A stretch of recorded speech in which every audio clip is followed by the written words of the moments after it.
ஆண்டவரும் அருமைரட்சகருமா இருக்கிற இயேசு கிறிஸ்துவின் ஆச்சரியமான நாமத்தில் தினமும் கர்த்தருடைய சத்தத்தை கேட்டுக்கொண்டிருக்கிற என்னுடைய பிள்ளைகளை வாழ்த்துகிறேன், ஆசீர்வதிக்கிறேன்.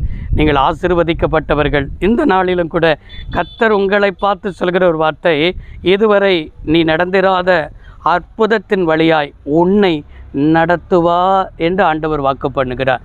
இந்த வார்த்தையை கேட்டுக்கொண்டிருக்கிற உங்களுக்கு தான் இதுவரைக்கும் நீங்கள் நடந்திராத பாதையை, நீங்கள் திட்டமண்ணாத பாதையை, நீங்கள் யோசித்து கூட பார்க்க முடியாத பாதையில் ஒரு புதிய பாதையை தான் கர்த்தர் உங்களை நடத்துவதற்கு அவர் திட்டம் பண்ணியிருக்கிறார்.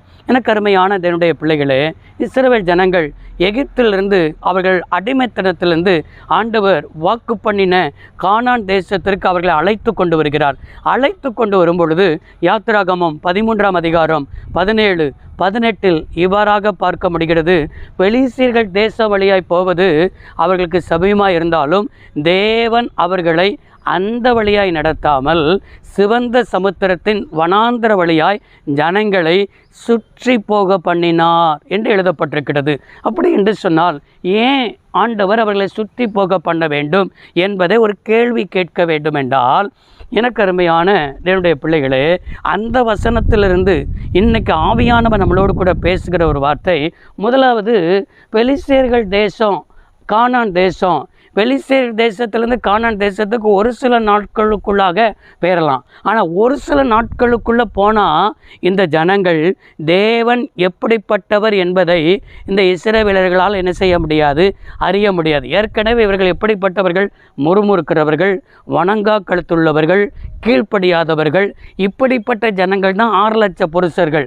அப்படி என்றால் ஒரு சில நாட்களிலே இந்த கானான் தேசம் பாலும் தேனும் ஓடுகிற தேசத்திற்கு கொண்டு போய் ஆண்டவர் விற்று என்றால் தேவனை குறித்ததான அறிவே, தேவன் எப்படிப்பட்டவர், அவர் அற்புதமானவர், அதிசயமானவர் என்பதை அவர்கள் அறிய முடியாமல் போயிருக்கும்.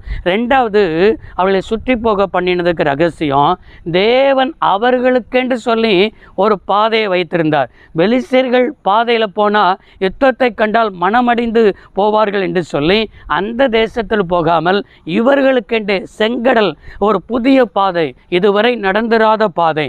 ஆனால் அந்த பாதையில் பார்வோனும் அவன் சேனையும் என்ன செய்தார்கள், பிரவேசித்தார்கள். தம்முடைய பிள்ளைகளுக்கு வழி திறந்தது. ஆனால் பார்வோனையும் பார்வோனின் சேனையும் செங்கடலில் என்ன செய்தார், ஆண்டவர் மடிந்து போக பண்ணினார். நமக்கென்று திறக்கப்பட்ட பாதையில் மற்றவர்கள் போவார்கள் என்றால் அது அவர்களுக்கு ஆசீர்வாதமாக என்ன செய்யாது, இருக்காது. உங்களுக்கென்று திறக்கப்பட்ட பாதை, அது உங்களுக்குடைய பாதை. அதில் நீங்கள் நடந்தால் தான் அது நீங்கள் அற்புதத்தை என்ன செய்ய முடியும், காண முடியும். மற்றவர்களோடு கூட ஒப்பிடாதீங்க. மற்றவர்கள் இப்படி இருக்கிறாங்களே, அப்படி இருக்கிறாங்களே, அந்த ஆசீர்வாதத்தை பெற்றுட்டாங்களே நினைக்காதீங்க. உங்களுக்குன்னு ஒரு புதிய பாதையை கர்த்தர் என்ன செய்திருக்கிறார், வைத்திருக்கிறார். அதுவும் சிவந்த சமுத்திரத்தின் வனாந்தர வழியாய். தேவன் ஒரு மனிதனை உருவாக்க நினைத்து விட்டால் ஆண்டவர் அவனை வனாந்தரத்துக்குத்தான் என்ன செய்வார், கொண்டு போவார். வனாந்தரம் தான், தனிமைப்படுத்தப்படுகிற நேரம்தான் தேவன் அவனை உருவாக்குகிறது, தேவன் அவனோடு கூட பேசுகிறது. யாராக இருந்தாலும் பாருங்களேன், ஒரு மோசேயை ஆண்டவர் அழைத்தார், வனாந்தரத்தில் தான் என்ன செய்தார், கொண்டு போனார். அதே போல் நம்ம ஆண்டவராக இருக்கிற இயேசு கிறிஸ்துவ கூட 40 நாள் வனாந்தரத்தில் பிசாசினால் என்ன செய்யப்பட்டார், சோதிக்கப்பட்டார். அதே போல் அப்போஸ்தலனாக இருக்கிற பவுல் அரேபியா பாலைவனத்தில் வனாந்தரத்தில் தான் 3 வருஷம் தங்கி இருந்ததாக என்ன செய்ய முடிகிறது, பார்க்க முடிகிறது. வனாந்தரம் என்பது என்ன, இருள் சூழ்ந்த ஒரு அனுபவத்தை போல்தான் இருக்கும். வனாந்தரம் என்பது என்ன, தனிமைப்படுத்தப்பட்ட அனுபவம் தான் இருக்கும். வனாந்தரம் என்பது என்ன, அவரோடு கூட அமருவது, அவர் நம்மளை உருவாக்குகிற பாதை. உருவாக்கப்பட்ட பிறகு தான் எஜமானுக்கு உபயோகமான பாத்திரமாய் மாற முடியும்.